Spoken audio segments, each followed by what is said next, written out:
All right, it's time for the big story that everybody's talking about. See a lot of dialogue around this. I actually see some people taking different sides on this issue, even amongst the left, which is an interesting split. But this is in Reuters here. Pelosi arrives in Taiwan, vowing U.S. commitment, China enraged. So, I got to give you, in order to discuss this further, I have to give you the backstory of Taiwan and China relations and the status of Taiwan as it pertains to that and a whole bunch of different things. So Pelosi arrives there. I think she didn't have it on her official schedule, but she went there, and this is supposed to be a sign of like solidarity with Taiwan, like they're our real ally and they're kind of a separate country. Even though, by the way, a U.S. government official, I'm forgetting, John Kirby or whatever his name is, he came out the other day and said, no, they're actually not their own country. So at the same time, they're doing this whole show thing of like respecting the sovereignty of Taiwan. You have, U.S. government officials like, well, technically they're not really their own country. But anyway, I digress because I want to give you the backstory before I comment any further. Now, at the same time this happened, Taiwan Presidential Office website hit by cyber attack ahead of Pelosi visit. So Pelosi shows up. At the same time, cyber attacks against the government of Taiwan. At the same time, China is scrambling jets and the military to do like live fire exercises all surrounding Taiwan. And the other thing is we learned this morning is they just slapped some trade sanctions or whatever on Taiwan, something to that effect. There was a headline I saw on that before I came on air. So China is insistent. Don't go to Taiwan. Don't do this trip. You're not welcome in what we claim is our territory here. It's like, snubbing your nose at us effectively. And Pelosi was like, fuck off. I'm going to do what I want. And so I'm going there. All right. Now, again, can't comment any further until we get a little bit of backstory, a little bit of history. So this is in The Economist here. The title of the video is Taiwan part of China? Okay, so let's go ahead and dive into it, and we'll probably pause as we go along and comment. Taiwan is located... The following content has been identified by the YouTube community as inappropriate or offensive to some audiences. Okay, that is crazy, because that undoubtedly is like either the Chinese government or, somebody in China. Well, I guess they have their internet censored, so I don't know how free and open it is to go to YouTube, but I'm guessing somebody who's very pro-China finds this offensive because maybe it's a little too nuanced than the narrative that they want, and so they put this warning, this content warning on it. So anyway, let's refresh and see if we can get this bad boy to function. Man, how obnoxious is this? I understand that this is inappropriate and offensive, and I wish to proceed. Imagine thinking this is inappropriate and offensive, like a history discussion about China and Taiwan. If countries were people, Okay. The relationship between China, America... These are two nuclear-armed countries. It's kind of an unimaginable horror, but it is a risk. And, maybe sooner than we think. Is Taiwan part of China? Taiwan is located just 100 miles off the Chinese coast. But it's not just the Taiwan Strait that separates them. The island's official status is a hotly contested issue. For people in Taiwan and for most of the world, Taiwan is an independent country. But as far as the Chinese government is concerned, Taiwan is a renegade province which must be reunified with China. Okay, so that's already the kind of the gist of it. People in Taiwan want to be independent, sort of claim to be independent. Many states throughout the world recognize them as independent. China claims, no, bitch, you're part of us. And I'd be curious to see, I don't have the specific numbers in front of me, and if you know them and you have a source for it, post it in the comment section below, the specific breakdown in terms of what number of countries recognize it as independent and what number of countries say, no, you're part of China. Anyway, let's continue. For the past 70 years, the threat of American military intervention has ensured that didn't happen. There has been a long-standing agreement. China has claimed that the United States is destabilizing peace in the Taiwan Strait. The expectation is that America is, at a minimum, the security guarantor, that if China invaded, they should expect the US 7th Fleet to turn up very soon, and that could be a war. This precarious standoff is a consequence of the unique role Taiwan has played in China's divided history. Now, this is the history of it, and it gets really interesting. At the end of the Second World War, the defeated Japanese, who had occupied Taiwan for 50 years, were forced to give up control. By the way, that was the Japanese Empire was vicious. So they occupied Taiwan all that time. Obviously, they slaughtered the Chinese. If you read about the Japanese Empire, goddamn, they were on some shit, which is why, post World War II, we, sort of enforced on them from the outside disarmament and pacifism. It was written into the Japanese Constitution. That was in part at the behest of Americans, of the Americans who were like, dog, you were particularly vicious with your empire. I know, glass house, right? But still, point stands nonetheless. Taiwan was handed back to the Republic of China, then a military dictatorship led by Chiang Kai-shek. So Taiwan was handed back to the Republic of China, but Chiang Kai-shek was a dictator who was ruling it, and now you're going to learn more. Chinese Nationalist Party. But it was a short-lived union. Within months, China's civil war, which had been fought intermittently since 1927, ignited once more. Communist Chinese armies fighting the nationalist forces of Chiang Kai-shek. By 1949, Mao's Red Army had swept to victory, deposing Chiang Kai-shek's military dictatorship. Okay, so Mao and the communists in China basically win the civil war, and the right-wing nationalists led by Chiang Kai-shek flee to Taiwan. So they flee to Taiwan. Okay? So that's the sort of important history that I feel like when people comment on this, not a lot of people know these specifics, but I feel like it's really important. Forcing the former leader and around 1.2 million of his anti-communist supporters to retreat to Taiwan. To the kind of grand gentry and aristocracy of mainland China, Taiwan was not somewhere they respected or liked at all. It is a backwater. And yet, because the nationalist regime under Chiang Kai-shek had to go somewhere, the last place that they could go to was Taiwan. Mao. So, again, do you get it so far? Civil war, communists take over, the right-wing nationalists have to flee, and it's over 1 million of them, and they flee to Taiwan, and they're ruled by Chiang Kai-shek. Was preparing to invade Taiwan and crush the deposed leader once and for all. But then war broke out on the Korean peninsula. The communists had finally launched their undeclared all-out war of conquest. With the Pacific now the new front in the fight against communism, America formed an alliance with Chiang Kai-shek's regime and forced Mao to give up his plans for a Taiwan takeover. From Formosa, Chiang carries on his long and valiant effort to... So the Americans butt in and make it so that whatever intentions Mao had of taking back Taiwan and making it officially part of China again, it becomes sort of a null and void point. It's like a moot point, because if American might is going to back Taiwan, China goes, look, we want Taiwan, but we can't really militarily take them over without sparking, another gigantic war with world superpowers. Beat the forces of communism. Emboldened by America's support, Chiang Kai-shek declared Taiwan as the one true Republic of China and vowed to return to retake the mainland. Okay, so to this point, it's already been crazy. Now it gets a little goofy. So now Taiwan is like, well, we're going to take over China. And actually, we are the real China. What? It's a really unusual situation. Everyone on both sides agreed that there was only one country called China. They just disagreed what it was. Was it a right-wing country called the Republic of China or a communist country called the People's Republic of China?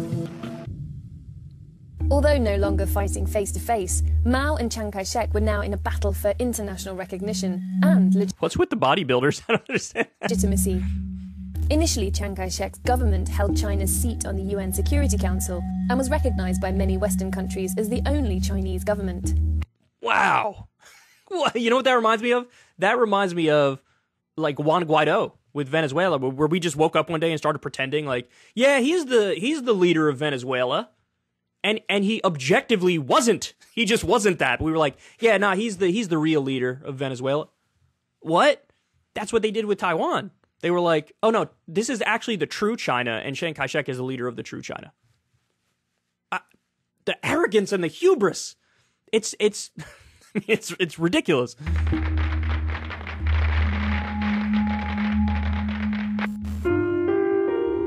our great socialist fatherland is in a bright and splendid morning. But as Mao's China became of increasing strategic importance to America during the US-Soviet Cold War, Chiang Kai-shek's influence diminished. In 1971, America allowed a UN resolution to recognize Mao's People's Republic as the one and only China. So in other words, keep it real. They're just this was the point where they just sort of acknowledge reality. Like, okay, yes, mainland China is China, and Nixon, was looking to smooth over relations with mainland China. After years of secret talks, in 1979, Washington shifted diplomatic recognition from Taiwan's capital, Taipei, to Beijing. The mainland would not allow two Chinas or one China and one Taiwan. They insisted on having one China.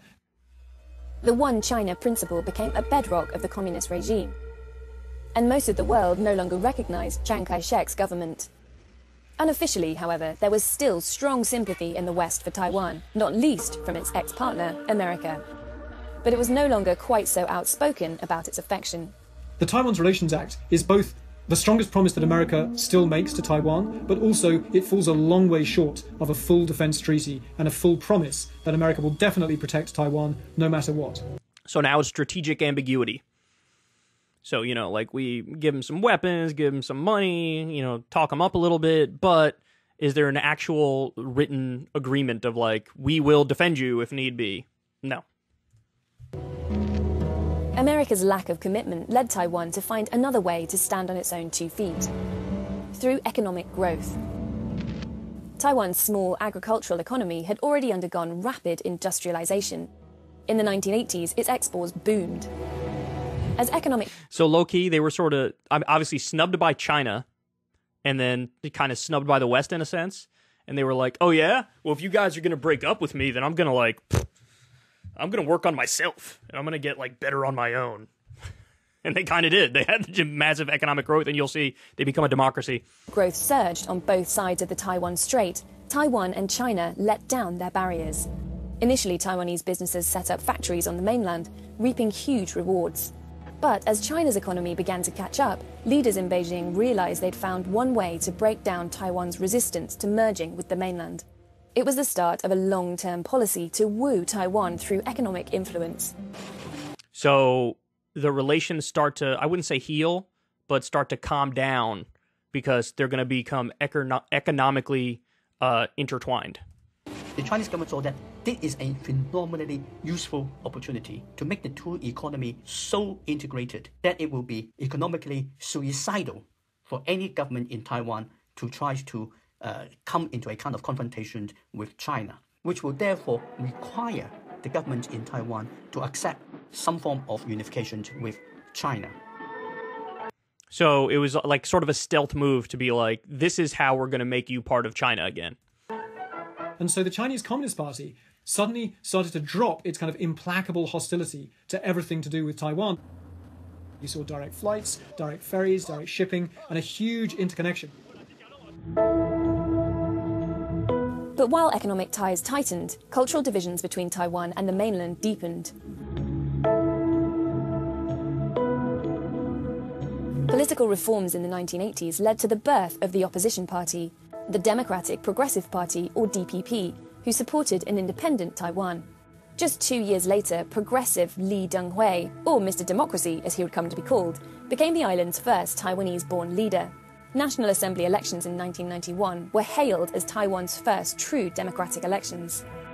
Within a decade, Taiwan became a full-blown true democracy.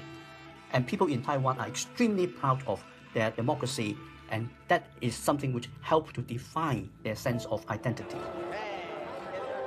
Say no to China. Alongside democratization came a growing desire for a separate identity, much to the dismay of leaders in Beijing. In 1996, China used its military might to threaten Taiwan.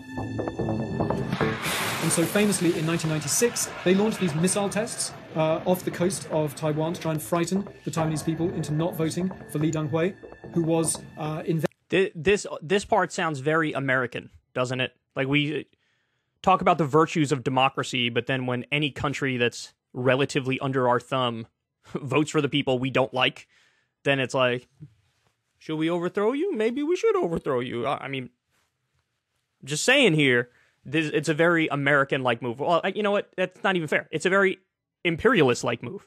You know, we are right now maybe not the world's sole superpower anymore, but we're a world superpower, and that's how we act, and clearly that's how China acts. Their view, too much of a kind of pro-Taiwanese figure. I think it is a very bad mistake on their part to put the impact area so near to Taiwan. I deplore that decision on their part. America responded with the biggest display of military might in Asia since the Vietnam War. This made China aware of how difficult it would be to stop American forces assisting Taiwan. But China's attempts to meddle in Taiwanese affairs continued. Despite claims it wanted a peaceful reunification with Taiwan, in 2005 China passed an anti-secession law authorizing the use of force should Taiwan formally declare independence. 从而也是我们坚定的反对台独分裂的这样一种立场上升为国家的意志。 That was meant to kind of intimidate the Taiwanese people. But it does intimidate some people, but it also makes the idea of unification with China all the more unattractive and just kind of plain weird to younger Taiwanese people. With the younger generation increasingly alienated from China, more recent attempts by Taiwan's government even to just forge closer economic ties have met with opposition. In 2014, the Sunflower Movement occupied parliament to protest against a free trade deal with China. Well, for most people in Taiwan, they think that China has every right to have a one China principle. It just cannot include us. And they... So, see, now we're at the point where you can see how things evolved over time. Now we're at the point where, you know, Chiang Kai-shek is long gone, and the idea coming out of Taiwan is not, we are the one true China and you are the fake China. Now they're just like, look, we're Taiwan, you're China, but we're a separate thing. We want to stay a separate thing. Simply will not accept the prospect of being part of a very hard authoritarian Leninist political system, whatever the economic benefits. So up to this point, the Chinese approach of using economic integration to achieve political unification has failed. Since the 1990s, a growing proportion of people in Taiwan see themselves as Taiwanese rather than Chinese. Wow, look at that. In 1992, more Taiwanese people viewed themselves as Chinese. And then look at how much that has shifted since China has become a little more bellicose in their approach. Now, look at that. That's crazy. That's off the charts, dog. That's interesting. These views helped Tsai Ing-wen, the pro-independence DPP candidate, win election in 2016 as president of Taiwan. And just 3 years later, events 440 miles southwest would create even more support for Taiwanese independence. In 2019, hundreds of thousands of people took to the streets of Hong Kong and battled with police to protest. That's another fascinating story with an incredible history about Hong Kong, somewhat similar to the Taiwan situation, and Taiwan saw that as a huge red flag. Against Chinese encroachments on Hong Kong's freedoms. For many in Taiwan, including the president, it was a stark warning. The more that China shows its teeth and shows that it's not willing to tolerate even a semi-democracy in a place like Hong Kong, the more that the Taiwanese people think, what kind of promise of autonomy makes any sense for us? As voluntary unification looks increasingly remote, China has only its military might to fall back on. In 2020, the Chinese government released a propaganda video that appeared to show the Chinese armed forces conducting attacks on the US military base in Guam. It was a sign that China is considering the use of force far afield in order to prevent America coming to Taiwan's aid. Is America still able to deter China? Does the People's Liberation Army fear that it would lose a war and that America would turn up to defend Taiwan? That's now in real doubt. These are two nuclear-armed countries. It's kind of an unimaginable horror. It should be impossible to imagine this not ending peacefully. But it is also impossible to imagine this Chinese government allowing Taiwan to drift away. Wow. Okay. So look, there's the gist of it. I mean, yeah, in a sense, you're also rolling the dice and with World War III. You are. Given the history of it, given how everything's unfolded, given the relationship right now between China and the U.S., I mean, I think the Russia and U.S. relationship is maybe even more degraded because now we've even cut off all like economic ties with them or most economic ties with them. With China, we still have deep economic ties, of course. But this is a dangerous situation, man, and we're playing with fire. And they're playing with fire, too. You cannot absolve all responsibility from them either. So look, what's my overall takeaway on this specific Taiwan-China situation? Well, first of all, there are no easy answers, because clearly you're dealing with people who are very entrenched ideologically, and they have strong opinions on both sides of this. My personal take on it is, look, man, it's been a long time. It's been a while. Taiwan, at this point, is very clearly its own thing with its own culture, and you have to sort of respect that. Now, the path of least resistance is what? Sort of to stay on the current track, which is, Taiwan claims they're Taiwan and they're kind of independent, and most countries recognize their independence and, trade with them as such, treat them as such.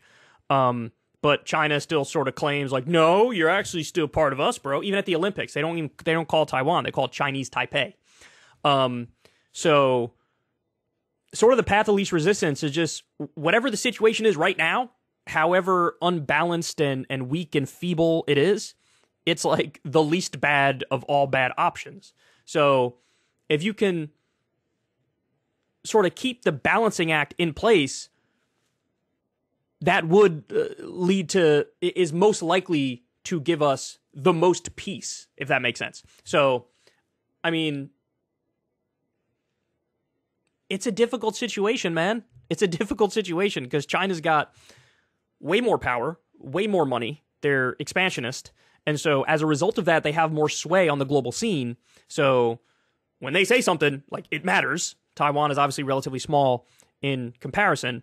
But somehow maintaining the status quo and having most of the world recognize Taiwan as its own thing and effectively treating them as their own thing and giving them like the semi-autonomous status where China still claims you're part of us, but they act independently. That's the least bad thing that I can see. I know it's not a clean answer, but anything else would result in much more turmoil.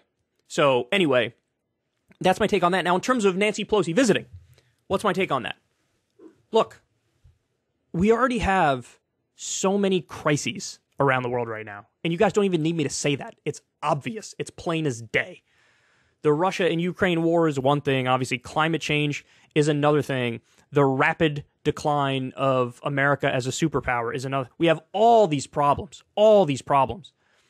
And Nancy Pelosi chooses this moment to stir up a crisis?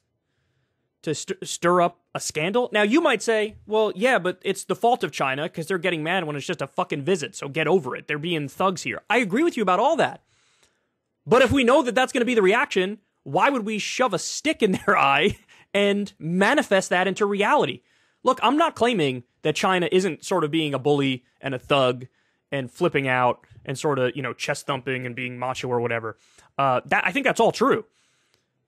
But I also think it's just wildly unnecessary to do something like this at this moment when we're already dealing with so many other crises and so many other problems, and you're going to spark a serious situation as a result of this. And I already told you, it is a serious situation because now we have Chinese cyber attacks on the Taiwan government. Now we have live fire military exercises completely surrounding Taiwan. Now we have, like trade sanctions against Taiwan from China. Was all of that fucking worth it? Was it worth it? Now, look, here's where we get to the motivations and the intentions of Nancy Pelosi, because I think she even said something like, I want to do something historic. So she's trying to be like, I'm a historic figure fighting for democracy and the West over Chinese aggression and authoritarianism. I'm sure in her head, that's how she's conceptualizing this. She's 1 trillion years old. Some would say her legislative accomplishments are phenomenal. I wouldn't at all. Like the neoliberal milquetoast corporatist, right? That's what she is. That's how she's going to go down in history. Trying to get down in the history books is like, what a hero and what a brave woman. Taiwan is like the main player when it comes to microchips. And Nancy Pelosi's husband has invested massively in microchips. And of course, we just passed the CHIPS Act here in the US as well, which is going to bring microchip manufacturing back here, which is definitely something that's a good thing. But of course, Pelosi and her family are personally profiting off of that fact. And to have Pelosi go to Taiwan in a show of strength to be like, we're going to defend you come hell or high water, how much of that is also spurred, consciously or subconsciously, by her own personal financial investments. Because again, they are the main player when it comes to microchip manufacturing. And so, you got a lot to lose if China invades Taiwan.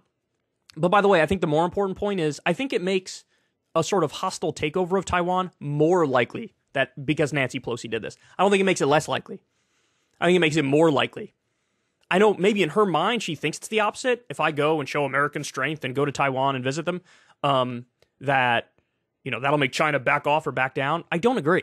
Because look, now China knows, having looked at the situation with Russia and Ukraine, the way the world will react if they go and do something like that. And what they know is there isn't going to be a hot war between the U.S. because there can't be a hot war between the U.S. because we're talking about nuclear armed superpowers here. So what's going to happen? A bunch of sanctions and changes in the direction in terms of trade policy, and they're probably at the point where they can weather that storm. And if anything, the U.S. would only further isolate itself in a reaction like that with China. And so maybe they are planning on doing that hostile takeover of Taiwan, which, don't get it twisted, on its own merits, is brutal and thuggish and illegal and wrong and bad. But I don't want to do anything that helps facilitate that sooner. And I think what Nancy Pelosi is doing here, raising tensions, escalating, is going to lead us down that path. That's not saying it's going to be her fault, but she could play a role in making it happen sooner and pissing them off more and sort of stirring the pot in a reckless way. So I understand the argument of look, she has a right to go wherever the fuck she wants to go and she can do that. It's true, but there's also consequences to that. And when you weigh the pros and cons, it's very clear to walk away saying, this is just stupid. This is just dumb. There's no reason to do this. There's no logical reason to do this. And so that's where we are right now. Definitely shouldn't have done it. And just adding another crisis on top of 47 other crises. And I think that's a serious concern. Ever since Adpocalypse, when YouTube defunded all independent news and politics overnight, we haven't trusted them. We know they can pull the rug out from underneath us at any time. If you enjoy this content, please consider tipping $1 or $2 per month on the Secular Talk Patreon. Link in the video description box below. Thanks for your support.